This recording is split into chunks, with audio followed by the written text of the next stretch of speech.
ক্যামেরাটি দেখে সবাই তাকিয়ে আছে ড্রোন ক্যামেরার দিকে। হাজীগঞ্জ অবস্থিত সুন্দরবন কুরিয়ার সার্ভিসে আসছে আমার সেই ড্রোন ক্যামেরাটি। এই গাড়িতে করেই এসেছে আমার সেই ড্রোন ক্যামেরাটি। এটা হলো তাদের নতুন অফিস। আমার একটি ড্রোন ক্যামেরা এখানে রয়েছে, আনবক্সিং করতেছি, আপনারা দেখতেছেন। চলুন তাহলে ড্রোন ক্যামেরাটির জন্য রওনা দেওয়া যাক। বর্তমান সরষাক বাজার থেকে রওনা হলাম হাজীগঞ্জের উদ্দেশ্যে। পাশাপাশি দেখাবো কিছু গ্রামগঞ্জের অসাধারণ প্রাকৃতিক সৌন্দর্য ভরা এই শাহরাস্তির আনাচে কানাচের সুন্দর সুন্দর রাস্তাগুলোর আশেপাশে গ্রিন হওয়াতে খুবই ভালো লাগবে আপনাদের কাছে এই ভিডিওটি। আপনারা দেখতেছেন ইতিমধ্যে খেয়াঘাটের বর্তমান পরিস্থিতি। ঈদ আসলেই দেখা মিললে এখানে হাজার হাজার মানুষের। ঈদ যখন চলে যায় তখনই কিছুটা ফাঁকা ফাঁকা মনে হয় আমার কাছে। গ্রামগঞ্জের দৃশ্যর কথা যদি বলি, আপনারা ভিডিও স্ক্রিনে দেখতেছেন যে কতটা সুন্দর এই ভিডিওতে দেখানো দৃশ্যগুলো। চলে এসেছি আমাদের সেই কালীবাড়িতে। জানেন কিছুদিন রয়েছে কোরবানের ঈদের। কিছু গরু এখানে মাঠে উপস্থিত করেছেন গরু ব্যবসায়ীরা। এটা হলো কালীবাড়ির দৃশ্য। অনেকেরই পরিচিত এই কালীবাড়ির বর্তমান পরিস্থিতি অনেক সুন্দর, আপনারা দেখতেছেন। সময়ের সাথে সাথে আপডেট হচ্ছে এই শাহরাস্তির কালীবাড়ি। আপনারা অনেকেই পরিচিত এই কালীবাড়ি এবং ঠাকুরবাজার রুটের সাথে। এই রাস্তায় অনেক চলাচল করেছেন আপনারা। এটা হলো ঠাকুরবাজারের দৃশ্য। এটাই সেই কাঙ্ক্ষিত ঠাকুরবাজার। এই ঠাকুরবাজারের রাস্তায় আপনারা অনেকেই চলাফেরা করেছেন, হয়তো প্রবাসে বসে এই ভিডিওটি দেখে খুবই ভালো লাগে আপনাদের কাছে। এটা হলো দোয়াভাঙ্গা, প্রবেশ করা মাত্রই দেখবেন রেল গেট। চলে এসেছি আমাদের সেই Shahrasti gate Doyabhanga CNG stand.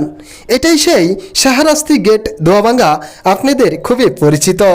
বর্তমান পরিস্থিতি এমনই রয়েছে সেই শাহরাস্তি গেট দোয়াভাঙ্গা। দোয়াভাঙ্গা থেকে আমি এখন হাজীগঞ্জের উদ্দেশ্যে রওনা হলাম। আপনারা দেখতেছেন এটা হলো চাঁদপুরের শাহরাস্তি গেট দোয়াভাঙ্গা। এখান থেকে আমি এখন রওনা হব আমাদের সেই কাঙ্ক্ষিত জায়গায়। অনেক গ্রামগঞ্জের দৃশ্য হওয়াতে কতই না সুন্দর এই দৃশ্যগুলো। আপনারা দেখতেছেন চারপাশেই গাছগুলো আপনাকে স্বাগতম জানাবে। গ্রিন হওয়াতে এতটাই সুন্দর এই দৃশ্যগুলো যা আপনাদেরকে মুখে বলে বোঝানো সম্ভব নয়। আপনারা অনেকেই জানেন গত কিছুদিন আগে একটি ড্রোন ক্যামেরা হারিয়ে ফেলেছি। তারপর কান্না যখন ভেঙে পড়ি তখন আপনারাই আমার জন্য দোয়া করেছেন এবং অনেকেই অনেকভাবে হেল্প করার চেষ্টা করেছেন। যদিও আমি গ্রহণ করি নাই, নিজের উপরে নির্ভরশীল ছিলাম, কারণ আমার স্বপ্ন আছে আরেকটি ড্রোন ক্যামেরা আনবো। ঠিক যে কথা সে কাজ। আল্লাহ অবশেষে আমার আরেকটি ড্রোন ক্যামেরা আনার তৌফিক দিয়েছেন। আরেকটি ড্রোন ক্যামেরা আনার পর কিছুদিন আগে সেই ড্রোন ক্যামেরাটি আমাদেরই প্রতিবেশী এক ভাইয়ের কাছে বিক্রি করে দিয়েছি। সে ভিডিও আপলোড করেছি আমার এই ফেসবুক পেজে। অনেকেই সেকেন্ড হ্যান্ড জিনিস কখন বিক্রি করে যদি কোনো সমস্যা দেখা দেয়, কিন্তু আমার এই ড্রোন ক্যামেরাটি আমার প্রতিবেশীকে কখনোই দিতাম না যদি কোনো সমস্যা থাকতো। এমনিতেই তাকে দিয়ে ফেলছি একই কারণে, সেটা হলো আমি একটু উন্নত মানের একটি ড্রোন ক্যামেরা আনার টার্গেট ছিল। যে কথা সে কাজ। এটা আমার তৃতীয় নাম্বার ড্রোন ক্যামেরা, অর্থাৎ প্রথম একটি হারিয়ে যাওয়ার পরেই আলহামদুলিল্লাহ একের পর এক ড্রোন ক্যামেরা আনতেছি।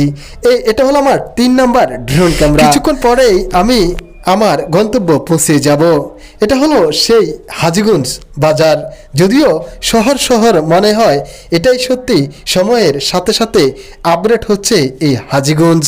এ কারণে অনেকেই চিনবেন না এই হাজীগঞ্জ যখন ঢাকার রূপ নিয়ে নিল। এটা হলো হাজীগঞ্জ পশ্চিম সাইডে বিশ্ব রোড। এই বিশ্ব রোড থেকে আমরা চলে গিয়েছি সেই সুন্দরবনে। এটাই সেই কুরিয়ার সার্ভিস সুন্দরবন। এটা হলো মালবাহী গাড়ি, এটা দিয়ে মাল আনা নেওয়া করা হয়। এটা হলো তাদের নতুন অফিস। দায়িত্ব থাকা ম্যানেজারদেরকে বলেছি আমি ড্রোন ক্যামেরাটি আনবক্সিং করতে চাই। পার্টির সাথে আমার কথা হয়েছে, তখন তারা আমাকে খোলার অনুমতি দিয়ে দেয়। অফিসে স্পেস না থাকায় ড্রোন ক্যামেরাটি প্লে করার সুযোগ পাইনি, নিয়ে আসলাম বাইরে। আনার পর টেস্ট করে দেখলাম না, মোটামুটি আলহামদুলিল্লাহ অনেক সুন্দর ড্রোন ক্যামেরা পাঠিয়েছে আমার জন্য। আজকে থেকে চাঁদপুর শাহরাস্তির ভিডিও পেতে এই পেজটাকে ফলো দিয়ে সাথেই থাকুন।